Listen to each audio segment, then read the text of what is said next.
వేడి వేడిగా ఉంది. సూపర్ అంటే సూపర్, చాలా బాగా వచ్చింది. ఇదే స్టైల్లో చేసేసుకోండి, సూపర్ గా ఉంటుంది. ఇక ముందుగా క్యాప్సికం కర్రీ అయితే చేసేసుకుందాం. ఇక చూడండి, క్యాప్సికం అన్ని బుడములు తీసేసి క్లీన్ చేసి పక్కకు పెట్టేసుకోవాలి. ఇక మనకి మసాలాకైతే రెడీ చేసేసుకుందాం. చూడండి, అన్ని వేయించుకోవాలన్నమాట. ఇక చల్లారిన తర్వాత మిక్సీకి అయితే వేసేసుకోవాలి పొడిని. ఇక ఒక పాత్ర పెట్టేసుకొని ఆయిల్ వేసుకొని ఆనియన్స్ వేసేసుకొని అలాగే కాస్త కలర్ వచ్చిన తర్వాత టమాటా ముక్కలు, పసుపు వేసేసుకొని ఒకసారి బాగా కలిపేసుకోండి. చూడండి, చల్లారిపోయాయి కదా. ఇక మిక్సీకి వేసేసుకొని పొడి అయిన తర్వాత వెల్లుల్లి కూడా వేసేసుకొని మిక్సీకి వేసేసుకోండి. ఇక ఓ ప్లేట్లో పొడి వేసేసుకొని ఇక పసుపు అలాగే సాల్ట్, టేస్ట్కి తగినంత, స్పైసీగా తగినంత కారము వేసేసుకొని ఇక కాస్త అలా ఆయిల్ వేసేసుకొని ఒకసారి బాగా కలిపేసుకోండి. అయితే మనం ముందుగానే బుడమలు తీసి ఇత్తనాలన్నీ తీసేసి శుభ్రం చేసేసుకున్నాం కదా క్యాప్సికం అయితే. ఇక అన్ని ఇలా పొడి వేసి నింపేసుకోవాలన్నమాట అన్నౌట్లో.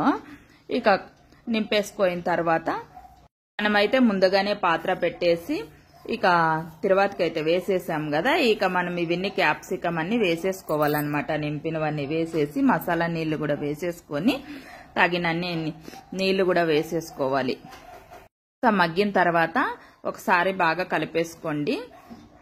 రసం కావాలంటేనే నీళ్లు వేసుకోండి, లేదంటే అవసరమేం లేదన్నమాట. కొన్ని నీళ్లు వేసి అలా మగ్గిచ్చేస్తే కర్రీ అయిపోతుంది. నిమిషాల పాటు ఉడికించుకోవాలి.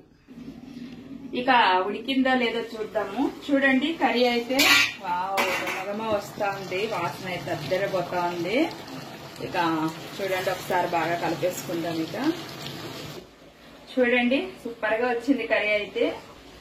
ఇక ఉప్పు కారం సరిపోయిందో లేదో చూద్దాము. సూపర్ అండి, చాలా అంటే చాలా బాగా వచ్చింది. ఎమ్మి క్యాప్సికం కర్రీ అయితే రెడీ అయిపోయిందండి. ఇక కాస్త అలా మగ్గిన తర్వాత ఇక గ్యాస్ అయితే ఆఫ్ చేసేసుకుందాం. చూడండి, ఇక మగ్గిపోయింది కదా, గ్యాస్ ఆఫ్ చేసేసుకుందాం. ఇక క్యాప్సికం కర్రీలోకి అయితే నేను పూరీ చేయబోతున్నాను. ముందుగానే నేను పిండి అయితే నానబెట్టుకున్నాను. చూడండి, ఓలిక్ సోజీ అలాగే మైదా, కాస్త గోధుమ పిండి అలాగే సాల్ట్, కొంచెం ఆయిల్ వేసి బాగా కలిపి ఆ తర్వాత నీళ్లు పోసుకుంటూ నానబెట్టుకున్నాను అనమాట. చూడండి, పిండి అయితే ఎంత మెత్తగా ఎంత బాగా నానిందో. పూరీలు కూడా బాగా ఉబ్బుతాయి అనమాట ఇలా తడుపుకుంటే పిండిని. ఇక క్యాప్సికం కర్రీలోకి పూరీలు అయితే చేసేసుకుందాం. ఇక పూరీలు అయితే తిక్కేసుకుందాం. చూడండి, వంటలు అయితే ఈ సైడ్ లో చేసేసుకున్నాను. ఇక క్యాప్సికం కర్రీ ఇలా పూరి చపాతీ గాని మా వారికి చాలా ఇష్టం అనమాట. అందుకని ఎక్కువగా నేను క్యాప్సికం చేస్తా ఉంటాను. మీలో ఎంతమందికి క్యాప్సికం కర్రీ ఈ చపాతీ గాని పూరి గాని ఇష్టమో కామెంట్ చేయండి. చూడండి, ఇక పూరీలు అయితే తిక్కేసుకున్నాం కదా. ఇక ఆయిల్ అయితే హీట్ అయిపోయింది. ఇక చూడండి, ఇక పూరీలు అయితే వేసేసుకొని వేయించుకుందాం. చూడండి, పూరీలు అయితే అన్ని ఎంత బాగా ఉబ్బుతా ఉన్నాయో. పిండి ఇలా కలుపుకుంటే పూరీలు మాత్రం చాలా బాగా వస్తాయి అనమాట.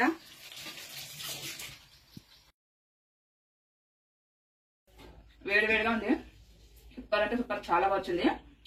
ఇదే స్టైల్లో చేసేసుకోండి, సూపర్ గా ఉంటుంది. బూరెలు చేస్తా ఉన్నానండి. బూరెలు అయితే చేస్తా ఉన్నాను. మామూలు మనము భక్షాలకి పిండి తడుపుకుంటాం కదా, అలా తడుపుకున్నాను అనమాట. అలా ఏమో స్వీట్ తినాలనిపించిందంట మా వారికి, అందుకనే చేస్తా ఉన్నా సడన్ గా. ఇక చూడండి, ఇలా అనేసుకొని మామూలు మనం భక్షాలకి పూర్ణం తయారు చేసుకుంటాం కదా, అలాగే అనమాట. ఇలా వంట చేసేసుకొని ఇలా పెట్టేసుకోవడమే. చూడండి, ఇలా అనుకోవాలి. ఇలా బాగా ఇలా అనుకొని ఎక్స్ట్రా పిండి అంతా ఇలా తీసేసుకోవాలి. ఇక తర్వాత కాస్త ఆయిల్ అలా అనుకొని మనం వంట అయితే ఇలా రౌండ్గా ఇలా అనుకోవాలన్నమాట. ఇలా అనుకోవాలి.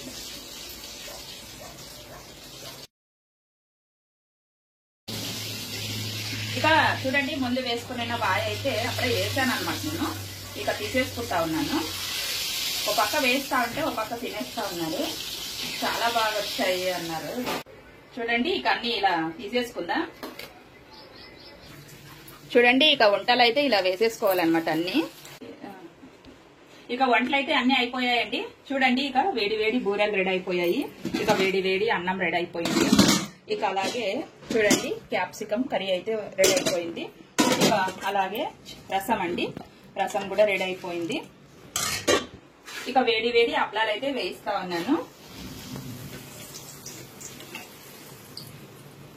ఇక సో వీడియో అయితే ఇంతేనండి. వీడియో మీకు నచ్చినట్లయితే లైక్ చేయండి, షేర్ చేయండి, సబ్స్క్రైబ్ చేసుకోండి. పక్కనే ఉన్న బెల్ బటన్ నొక్కండి. ఎలా ఉందో తప్పకుండా కామెంట్ చేయండి ఫ్రెండ్స్. బాయ్.